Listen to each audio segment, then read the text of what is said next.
Bonjour à tous, je suis Sandrine Gouraud, énergéticienne et thérapeute holistique, certifiée notamment en hypnose régressive, en coaching de l'état d'esprit, mais aussi en PNL. Dans ma vie d'avant, j'étais assistante de direction, et puis un jour, au bout de 16 ans, j'ai tout quitté. Tout quitté pour suivre ma voie, mon chemin, ma passion, être énergéticienne. Ce métier passion me permet de vous accompagner, aujourd'hui, dans la libération émotionnelle de vos blessures, grâce aux nombreux soins énergétiques de reprogrammation présents sur mon site sandrinegouraud.com, abordant ainsi chaque thème sous 3 angles différents mais très complémentaires. Structure vibratoire, c'est-à-dire vos énergies, le conscient et l'inconscient, pour des changements visibles et concrets. Ce qui me motive au quotidien, c'est de vous montrer que tout peut être changé et éclairer ainsi le chemin pour avancer vers la vie que vous vous êtes toujours souhaité. Et c'est exactement ce que je vous partage à travers tous mes différents contenus, que ce soit sur mon compte Instagram Sandy Moi Oui, ma chaîne YouTube Sandrine Gouraud, ce podcast ou mon site internet. Je vous souhaite une très belle écoute de ce podcast.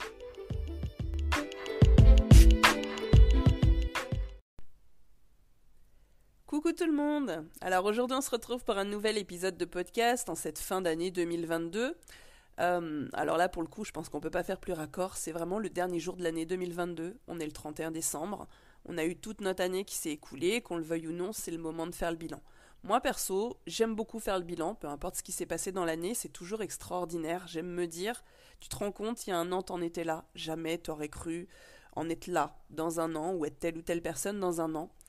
Je suis passée par des situations dramatiques, chaotiques, compliquées, douloureuses, bref, je vais pas vous refaire le parcours de ma vie. Si vous me suivez sur les réseaux sociaux, normalement vous êtes au courant de pratiquement tout. Et c'est ce qui m'a toujours donné beaucoup d'espoir dans ma vie que de faire le bilan justement.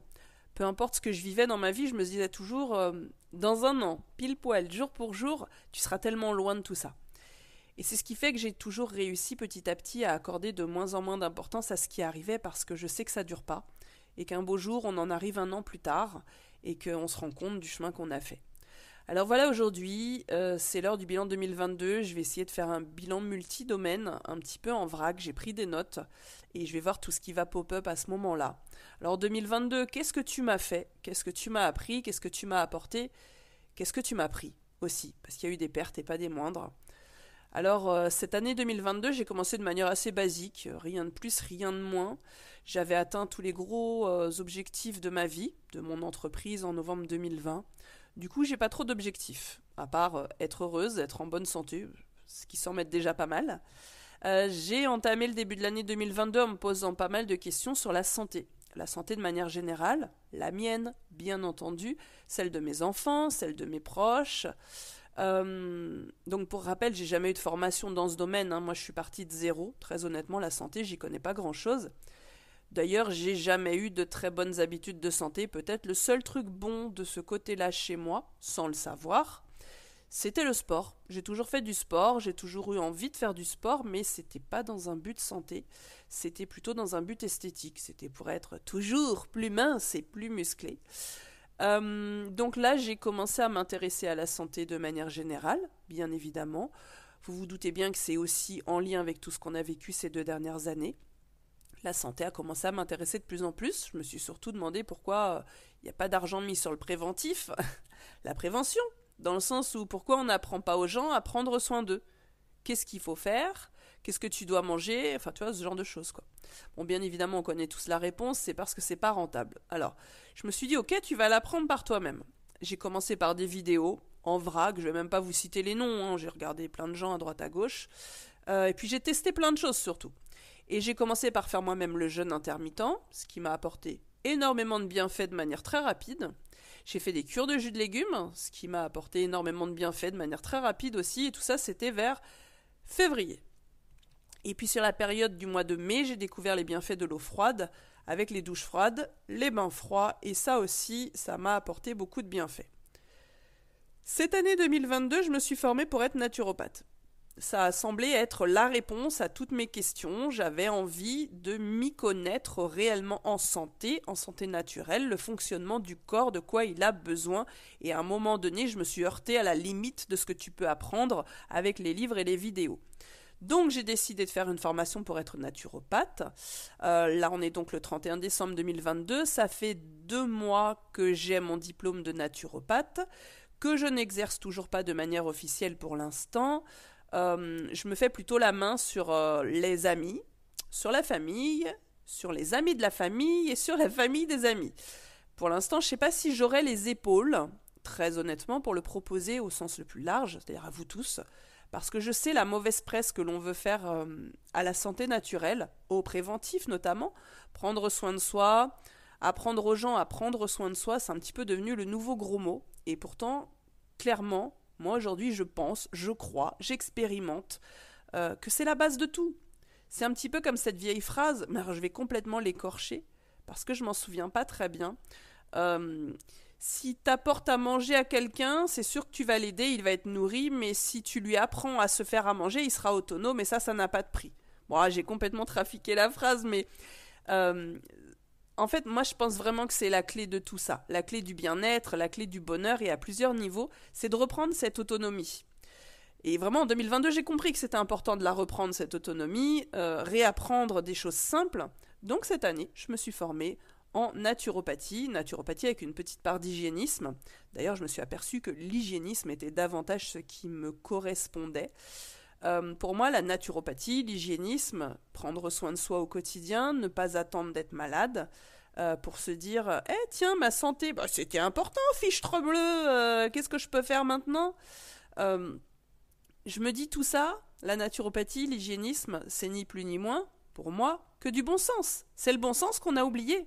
La naturopathie, l'hygiénisme, c'est le bon sens qu'on a oublié, c'est boire de l'eau. Alors je parle pas de l'eau du robinet, hein, bien évidemment, ni l'eau des bouteilles d'ailleurs, mais ça c'est encore un autre sujet, j'ai envie de dire. Mais boire de l'eau plutôt que du soda ou de l'alcool, boire du café, oui ok, mais pas une tonne de tasses par jour, faire en sorte de ne plus avoir chez toi du sucre industriel.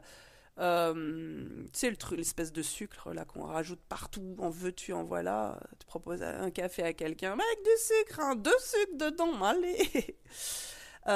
Surtout arrêter d'acheter des choses toutes prêtes, reprendre plaisir à faire à manger, bouger, mettre du mouvement. Tu vois, parfois t'as dû te rendre compte que je sais pas, si t'as un chien et que vous la passez toute la nuit dans la maison, etc. Tu le sors juste devant la maison parce que t'as pas le temps, il va avoir du mal à faire ses besoins tout de suite. Il a besoin d'une balade, il a besoin de marcher, il a besoin de mouvement. Bon nous c'est pareil. Je te parle pas ça, sorti comme ça de ma tête, mais j'ai lu la dernière fois, on souffre tous de constipation chronique. On est tous des constipés en puissance, mais je me dis, mais attends, on marche plus. Il n'y a plus de mouvement. Donc à un moment donné, tout le corps, il doit être en mouvement pour se déclencher. Bon, ça c'est juste un exemple parmi tant d'autres. Donc le mouvement, c'est du bon sens qu'on a oublié. Justement, faire un petit peu de sport, ça n'a pas besoin d'être des heures et des heures, de se tuer à la tâche. Mais si tu fais ne serait-ce que 15 à 20 minutes par jour, c'est exceptionnel. Arrêtez aussi de regarder tous ces trucs à la télé qui nous abrutissent plutôt qu'autre chose. Alors oui, je comprends bien qu'à la fin d'une journée difficile, t'as pas envie de te prendre la tête parce qu'on t'a déjà pris la tête toute la journée. Mais tout ça, ça nous abrutit, ça nous endort, on réfléchit plus. On s'occupe plus de nous, on n'a plus d'espoir, on n'a plus d'envie, on n'a plus de volonté, on n'a plus de motivation. J'ai encore lu là, il y a pas longtemps, que les Français sont, alors je sais même plus le pourcentage, il était énorme. On a encore moins de volonté qu'avant. Voilà. Tout domaine confondu, on a encore moins de volonté qu'avant. T'imagines un petit peu ? Donc voilà, plus d'espoir, plus d'envie, plus de volonté. Et tout ça, moi, ça m'a apporté des prises de conscience en 2022 que la santé, c'est important et qu'il faut tout faire pour l'entretenir. Je me suis donc lancée dans un objectif de longévité. Dit comme ça, c'est un grand mot, mais longévité en bonne santé. Moi, je m'en fous qu'on vive soi-disant de plus en plus vieux, parce que c'est une demi-vérité, un demi-mensonge. Tu vois le verre à moitié plein, à moitié vide, comme tu veux. On vit de plus en plus vieux, oui, mais dans quel état ? Quiconque a eu une personne dans sa famille qui a vécu vieille, on sait dans quel état. Donc voilà, en 2022, j'ai pris conscience que ma santé, c'était important. La santé des gens que j'aime, la santé de mes enfants, bien évidemment. Donc tout ce que j'ai appris cette année, tout ce dans quoi je me suis formée, j'en ai fait profiter ma famille. Et c'est assez marrant finalement, j'ai forcé absolument personne, mais visiblement j'ai complètement inspiré en incarnant tout ce que j'apprenais. Je pense que ça, c'est une force chez moi, que j'ai compris cette année aussi. On m'a toujours décrit comme quelqu'un d'impulsif. Et c'est bon, aujourd'hui, je suis OK avec ce terme. Pendant longtemps, je me disais, mais non, c'est pas moi. Parce qu'en fait, à ce mot impulsif, on y rattache un petit peu souvent la définition de la personne qui réfléchit pas. Ah, t'es impulsif, souvent ça veut dire elle réfléchit pas, elle fonce tête baissée, imprévisible, on peut pas lui faire confiance. Pour moi, ça avait un côté super négatif. Aujourd'hui, je sais que ce côté impulsif, c'est une de mes grandes qualités. Ça veut dire que quand j'ai une impulsion, bah, je me laisse pas le temps de m'auto-saboter et d'y réfléchir trop, effectivement. J'y vais tout de suite. Je me lance à corps perdu dedans et ça devient une véritable passion. J'intègre énormément ce que j'apprends, ce qui fait que, par exemple, si c'est la naturopathie, je vis naturopathie. Je mange naturopathie, je dors naturopathie, je parle naturopathie. Donc au final, du matin jusqu'au soir, je finis par incarner pleinement ce que j'apprends. Et du coup, autour de moi, eh bien, j'ai un peu convaincu tout le monde sans chercher à les convaincre. Ça, c'est très important.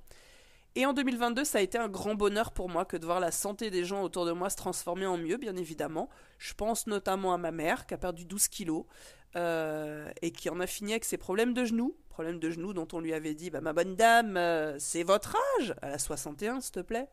Donc c'est normal, life is life, prends donc tes antidouleurs. Mon père qui a perdu 10 kilos, qui a réussi à diminuer son traitement pour la thyroïde. Voilà, alors qu'au début il était contre. C'était même un peu des conneries. Et à force de me voir incarner tout ça, c'est venu de lui, c'est formidable. Mes enfants, qui ne sont quasiment plus malades, à part cette année, on a calculé, d'ailleurs, moi je vous invite à le faire, si vous entamez ce genre de truc dans la santé naturelle, c'est de vous prendre un petit carnet et de marquer votre année. Genre tel jour, bah, j'ai eu mal à la tête, j'ai pris un cachet, ou pas. Vous allez voir à la fin de l'année, parce que souvent les gens ne se rendent pas compte qu'ils sont moins malades qu'avant quand ils se lancent dans des améliorations de leur vie, parce qu'on est toujours malade quoi qu'il arrive, mais beaucoup moins qu'avant. Et du coup quand on l'est toujours, on se dit ah bah ouais mais je le suis toujours, parce qu'on s'attendait à ne plus l'être. Enfin voilà. Donc mes enfants cette année qui étaient quasiment plus malades, à part un rhume et une gastro. La gastro c'était chez leur père, donc complètement je lui rejette la faute dessus. Donc c'est vrai, ouais, ils ont attrapé une gastro chez leur père, et avant c'était sans arrêt malade. Moi je pense à mon plus jeune fils, il était malade tout le temps. Ça durait 15 jours, et hop, rebelote, c'était autre chose. Même le père de mes enfants, tiens, qui pourtant est à l'opposé de moi, il a été convaincu par tout ce que j'ai incarné sur moi. Juste par une meilleure alimentation, sans ajout de sport ou quoi que ce soit. Moi je voudrais mentionner que j'ai perdu 12 kilos, ce qui m'a assez interpellée. Donc de manière naturelle, hein. Forcément, avec ça, j'ai pris la pleine mesure du niveau de toxicité de la vie que je menais jusqu'ici. Et ouais, grosse prise de conscience. En cette année 2022, j'ai aussi commencé à boire du kéfir et du kombucha. C'est des boissons fermentées, je te laisse faire tes recherches, hein, que tu fais toi-même, pas que tu achètes en supermarché, et qui apportent énormément de probiotiques. Ça aussi, j'ai vu un impact, notamment au niveau de ma digestion, de mes intestins, de mes ballonnements, de ce ventre qui était un petit peu gonflé aussi. Donc ça, c'est clairement quelque chose que je vais continuer pour le restant de ma vie. On en boit pas mal à la maison et c'est vraiment super. En 2022, on a acheté un vélo d'appartement sur lequel je peux poser mon ordinateur pour travailler. Comme ça, ça me permet de faire mes 15 petits kilomètres tout en travaillant. Et donc d'apporter du mouvement. Parce que cette année, j'ai découvert aussi quelque chose, grâce à beaucoup d'études scientifiques notamment, que bien qu'étant sportive, j'étais en fait plutôt catégorisée comme une personne sédentaire qui fait du sport. Ça m'a fait un choc, mais je vais vous expliquer. En fait, si tu fais 1 heure de sport par jour, ce qui est énorme, mais que tu fais plus rien du restant de la journée, comme mouvement, t'es pas une personne sportive. T'es une personne sédentaire qui a fait du sport ce matin. En fait, les études, ce qu'elles montrent, c'est que les gens qui vivent vieux et en bonne santé, donc avec le moins d'incapacité au quotidien, c'est pas les personnes qui font le plus de sport, même par jour, c'est les personnes qui mettent du mouvement dans quasiment chaque heure. C'est-à-dire ceux qui marchent quasiment chaque heure, ceux qui montent des escaliers, ceux qui sont obligés de monter une pente par exemple pour aller chez eux, qui jardinent, qui font du ménage, voilà, qui sont en mouvement toute la journée. Donc par exemple, quand tu es dans un but de longévité en bonne santé, comme moi, il faut se dire qu'il faudra davantage miser sur les mouvements réguliers tout au long de la journée, et ça a été une grosse prise de conscience pour moi. En 2022, j'ai aussi décidé enfin d'ouvrir ma bouche pour dire tout haut ce que je pensais tout bas. J'ai compris que pour se propager, comme on dit, le mal, il a juste besoin de l'inaction des gens bien. Et à un moment donné, j'en ai eu marre. Marre de voir des choses, d'entendre des choses et de laisser faire et de jamais rien dire. Donc clairement, si tu me suis sur les réseaux sociaux, tu as dû voir que je suis devenue plutôt engagée sur certains sujets et ça me convient tout à fait. D'ailleurs, j'ai été assez surprise de voir que beaucoup de gens n'ouvrent pas leur bouche. Alors, j'explique. Au début, moi, je me disais que je devais être minoritaire dans tout ce que je pensais. Je me disais, Sandrine, t'es toute seule à penser ce que tu penses dans ton coin parce qu'il n'y a personne qui dit ça. Et en fait, quand j'ai commencé à parler haut et fort de certaines choses, beaucoup de gens m'ont écrit en message privé, notamment sur Instagram, et je me suis dit, mais c'est fou ça, parce que tous les gens qui m'écrivaient, ils pensaient pareil. Et donc je me suis dit, non, t'es pas la seule à le penser, mais t'es la seule, bon alors entre guillemets, parce qu'il y en a forcément d'autres, mais à l'ouvrir. C'est juste que toi tu l'ouvres et d'autres non. Et ça aussi, ça a été une prise de conscience en 2022, du fait que beaucoup de gens acceptent et se taisent, mais ne sont pas nécessairement d'accord. Alors ça, je te cache pas, ça reste un gros point d'incompréhension pour moi. En 2022, avec ma formation de naturopathe et ma formation aussi diplômante en nutrition naturelle, donc j'ai passé une certification en nutrition naturelle, c'est la nutrition, apprendre à manger, à faire à manger, se nourrir, pourquoi, comment, avec des éléments bruts de base, apprendre à faire à manger sans transformer quoi que ce soit. J'ai eu très peu de temps pour moi, pour tout le reste. Donc je calculais, j'ai fait énormément moins de nouveautés d'audio sur le site, parce que j'avais pas le temps, tout simplement. J'étais à fond dans mes formations, je voulais que ça marche, et voilà, et je sais que pour que quelque chose fonctionne, il faut que tu t'y plonges. Donc il y a eu beaucoup moins de nouveautés sur le site, il y a eu plein de services que je voulais remettre et que j'ai pas remis, parce que vraiment j'ai manqué de temps. En tout cas, j'ai manqué de temps. J'ai priorisé mon temps. Parce que j'ai aussi réorganisé pas mal de choses en 2022. Je me suis rendu compte que je m'étais un peu éloignée de l'entreprise telle que je la voulais, dans le sens où moi j'ai toujours voulu une petite entreprise à taille humaine et pas une entreprise avec une grande équipe où c'est des gens qui répondent aux autres à ta place. Et pourtant au début, moi j'ai été obligée d'engager des personnes pour répondre à ma place, parce que quand tu reçois plus de 500 messages confondus par jour entre les mails et les messages privés sur les réseaux, tu peux plus gérer ça tout seul. Mais à un moment donné, je me suis dit que c'était pas ça la solution parce que c'était pas l'entreprise que je voulais. Donc on a complètement réduit. Je suis revenue à une taille d'entreprise qui me convient. Ça a nécessité de faire des choix. Ça c'est assez marrant parce qu'au début on m'a beaucoup découragée de le faire parce que j'étais dans un réseau d'entrepreneurs en fait où on se conseille les uns les autres et c'est bien pour te tirer vers le haut. Et une phrase que j'entends depuis le début de ma création d'entreprise, c'est qu'il faut constamment être dans l'expansion. Qu'il faut doubler son chiffre d'affaires tous les ans en gros, sinon ça veut dire que ton entreprise elle marche pas. Et en fait c'est faux. Moi à un moment donné j'ai atteint un chiffre d'affaires plus que convenable et je vis correctement. J'ai pas de goût de luxe, alors c'est sûr voilà, ceci explique cela, j'ai pas de goût de luxe, j'achète pas de vêtements, j'achète pas de bijoux, j'achète pas de maquillage, je voyage pas, moi mon seul luxe c'est d'acheter des livres parce que je lis beaucoup, c'est d'acheter des bons fruits, des bons légumes bio, donc rapidement, ça n'a plus vibré vrai en moi. Je me suis dit, c'est quoi cette course au chiffre d'affaires toujours plus gros, soi-disant, sinon c'est que ton entreprise, elle a un problème. Donc, comme on a beaucoup cherché à me dissuader de réduire mon entreprise, je me suis dit qu'en fait, ça ne vibrait plus en moi tout simplement. Donc c'est pareil, je me suis éloignée des réseaux d'entrepreneurs. Comme ça, je fais les choses à ma façon. J'ai toujours pas investi de budget publicité, contre l'avis de tout le monde, parce que ça m'intéresse pas. Je reste encore persuadée que quand tu incarnes tes valeurs, les valeurs de ton entreprise, ça fonctionne. Et moi, je pense que si vous me suivez sur les réseaux sociaux, vous voyez la passion qui est la mienne dans ce que je fais aujourd'hui, et ça s'invente pas. On peut pas te l'apprendre. Rapidement, les gens en face, ils verront que c'est faux. Alors 2022, c'est quoi les leçons que tu m'as encore apportées ? 2022, plus que jamais, j'ai été extrêmement reconnaissante des choix de vie que j'ai faits, de la vie que j'ai aujourd'hui, parce que clairement, je ne sais pas comment j'aurais fait si j'étais restée dans mon ancien travail. D'ailleurs, il y a finalement quelques jours, j'ai envoyé ma lettre recommandée pour mettre fin à ma période de disponibilité pour démissionner. Donc de manière très officielle, de mon ancien travail, puisque j'étais donc en sorte de congé sans solde depuis 3 ans pour créer mon entreprise. D'ailleurs, c'est assez marrant à ce sujet quand je les ai appelés pour leur demander ce que je devais écrire précisément dans le courrier pour la démission.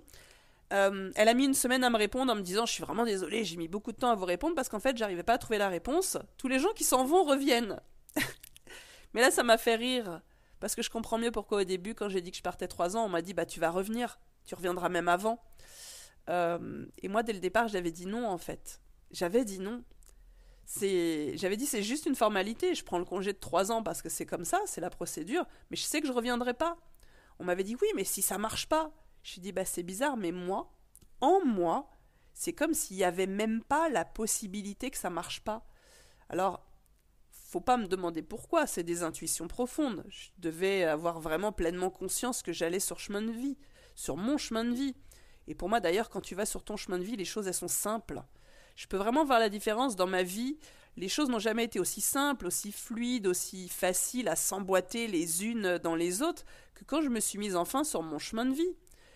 Je sais que je suis sur mon chemin de vie, il n'y a pas d'échec possible. En tout cas, c'est ma vision des choses.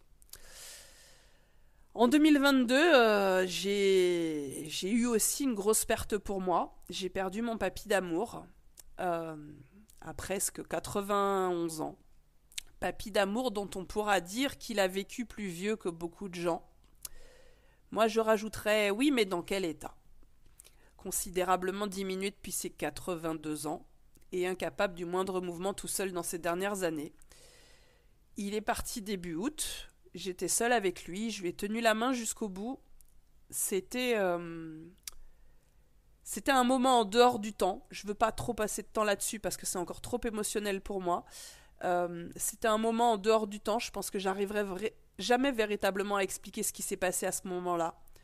Tout ce que je sais, c'est qu'au-delà de la tristesse énorme, parce que c'était une personne extrêmement importante pour moi, j'ai été extrêmement heureuse d'un autre côté qu'il parte chez lui, entouré d'amour, en tenant la main de sa petite fille chérie, et pas dans un endroit sans âme. Ça restera quelque chose à digérer, je sais pas en combien de temps, combien de temps ça me prendra, mais ça fait aussi partie du bilan 2022, et ça à jamais. En 2022, j'ai aussi trouvé un petit chaton qu'on a appelé Merlin, une petite crotte toute blanche trouvée dans un buisson mal en point. Alors c'était la petite crotte toute blanche qui était mal en point, pas le buisson, petite crotte toute blanche qu'on a sauvée, qui va aujourd'hui très bien, moi qui voulais plus du tout de chat. C'est assez marrant, l'ironie de l'univers. En 2022, j'ai eu une très très grosse prise de conscience, côté un peu impopulaire. J'ai compris qu'il y avait une partie de moi qui a encore désespérément besoin d'être une bonne personne. Mais dans le sens, faire ce qui est juste selon la majorité des gens. Donc j'ai appris à faire la paix avec cette partie de moi, à la rassurer en quelque sorte, parce que cette partie de moi, elle faisait en sorte que j'avais tendance à me juger de ne pas être une bonne personne, parce que je n'éprouvais plus de compassion vis-à-vis de certaines personnes, qui n'en sont pas parfois où je suis. Alors, j'ai complètement fait la paix dessus, Je sais que je suis une bonne personne, que j'ai un bon cœur, que je m'investis dans la communauté, que je fais beaucoup pour les autres. Je sais aussi que j'ai mes propres traits de caractère, mes qualités et mes défauts, comme on dit, même si pour moi tout est pareil, c'est juste des traits de caractère. Certains vont les voir comme des défauts, d'autres comme des qualités. Mais clairement, j'ai compris que j'arrive pas à avoir de compassion pour une certaine catégorie de personnes, et c'est ok. Par exemple, les personnes qui gobent tous les mensonges, notamment même quand c'est évident et que le monde entier leur a prouvé par A plus B que c'était des mensonges, alors pour moi, fin 2022, quand tu gobes encore tout, j'arrive plus à avoir de compassion. J'ai fait la paix avec cette partie de moi, qui n'a pas de compassion non plus pour les gens, qui trouvent toujours des excuses pour pas faire ce qui doit être fait. J'ai d'ailleurs fini par arrêter de répondre à ce genre de personnes, les oui mais. On les appelle les oui mais. C'est-à-dire des gens qui vont se tourner vers toi, surtout quand tu as une activité de coaching, mais ça peut être tes amis aussi, vraiment ça n'a pas forcément à voir avec le professionnel. Et où il faut rapidement faire la distinction entre est-ce que tu veux une écoute ou est-ce que tu veux une solution. Donc j'ai compris que beaucoup de gens veulent de l'écoute, c'est-à-dire raconter leurs problèmes de manière incessante à la planète entière, mais veulent pas de solution. Parce que quand il y a un début de solution, ça enchaîne tout de suite un oui mais oui mais c'est pas si facile, oui mais c'est compliqué, oui mais je peux pas, oui mais. D'ailleurs c'est quelque chose pour rebondir dessus que j'ai mis en place dans ma vie de tous les jours, les nouveautés de 2022, notamment avec mes enfants. Quand j'ai un enfant qui vient avec une plainte, quelque chose qui va pas, un truc du genre, je commence toujours par est-ce que tu veux de l'écoute ou est-ce que tu veux une solution ? Je leur ai expliqué, si tu veux de l'écoute, t'as juste envie de te plaindre de ce qui s'est passé. tu veux pas que je t'aide à trouver éventuellement une piste de réflexion pour que ça ne se reproduise plus. En revanche, si tu veux une solution, on réfléchit ensemble pour trouver une solution, ou plusieurs même, pour que ça ne se reproduise plus. Et c'est mieux en fait. On part sur plus d'honnêteté, je le pratique aussi dans mon cercle familial et au niveau professionnel. Donc, est-ce que tu veux de l'écoute ou est-ce que tu veux une solution ? Et si tu veux une solution, eh bien on réfléchit ensemble, c'est vraiment intéressant, ça nous place en acteur de notre vie. Quelqu'un à qui tu demandes, ok, tu veux de l'écoute ou une solution ? Croyez-moi, ça peut jeter un froid, ça peut en surprendre plus d'un au début, mais finalement ça remet les choses à leur place. Parce que la personne, d'un seul coup, elle se demande, mince, je veux de l'écoute ou je veux une solution ? Ben, je sais pas, c'est à toi de savoir. Si t'as raconté cette même histoire à je ne sais combien de personnes avant, ben tu veux de l'écoute. Alors voilà, ce bilan 2022, il est ni bon ni mauvais, il est ni bien ni pas bien, il est juste le résultat des efforts, de l'engagement que j'ai mis dedans toute l'année. Il y a une image que j'aime souvent donner sur les abdos par exemple, même si on s'en fout en vrai des abdos. Si au 1er janvier on se motive tous et qu'on se dit ouais, on va faire 10 abdos par jour, tous les jours de l'année et on se donne rendez-vous le 31 décembre. Bon, peu importe si le fait de faire des abdos tous les jours, ça serait éventuellement pas bon, c'est juste pour la métaphore. Et on commence, on est tous ultra motivés, une semaine après on est au taquet, on n'a perdu personne. La 2e semaine de janvier, il y en a déjà, ils ont loupé 2 ou 3 jours. J'étais fatiguée, j'ai pas eu le temps, peu importe la raison. Et puis arrive fin janvier, t'en as déjà perdu la moitié. Ah, parce qu'il y a eu des raisons, des excuses, tu vois ce que tu veux. On n'a pas tenu. Puis voilà, tout au long de l'année, tu en perds, plein. Certains abandonnent, certains reprennent. Bref, c'est complètement chaotique. Mais à la fin, 31 décembre, rendez-vous. Quand tu regardes qui a vraiment fait ces 10 abdos par jour, toute l'année, tu vas dire, tiens, on était 100, on était un groupe de 100 au départ. Il n'y en a que 10 qui ont réellement fait les abdos tous les jours. Tiens, bizarre, hasard ou coïncidence, il y a aussi 10 personnes sur 100 qui ont de super abdos bien tracés le 31 décembre. Alors très souvent on dit ouais mais regarde il a de la chance, il a réussi, ou il a des sacrés abdos, ou il a ceci, il a cela. Ben moi s'il y a vraiment un truc que j'ai compris, et pas que en 2022, c'est qu'à part les choses que tu maîtrises pas bien évidemment, mais globalement ta vie, c'est le résultat. C'est à la hauteur en tout cas de la volonté, de l'engagement, de l'énergie que tu as mis dedans. Si tu as vraiment fait tes 10 abdos tous les jours pendant un an, tu les as tes abdos fin décembre. Si tu les as pas fin décembre, tu sais ce que tu as fait de ton année. Alors voilà, en cette fin 2022, je vais vous tenir exactement le même discours que les autres années. C'est-à-dire que dans un an, votre vie, elle peut être complètement méconnaissable. Et vous aussi, vous pouvez être une personne méconnaissable. Seulement pour ça, va falloir y consacrer du temps, de l'énergie, parfois peut-être un peu d'argent, ça dépend de ce que vous voulez. Mais en tout cas, il va falloir s'y investir pleinement. Parce que oui, ton ventre tout tracé, tu peux l'avoir au 31 décembre, mais pour ça, il faudra avoir commencé tes abdos début janvier. Alors, je vous remercie de m'avoir écouté jusqu'au bout, si vous êtes arrivé jusque-là, après presque 30 minutes de bilan. C'était le bilan de mon année 2022. Je pense pas avoir oublié quoi que ce soit. Non, je pense que c'était assez complet. J'ai essayé de vous le résumer, en tout cas. Moi, je vous souhaite un merveilleux réveillon, une merveilleuse année 2023, à la hauteur de ce que vous mettrez dedans. Je vous souhaite de prendre soin de vous, et à très bientôt.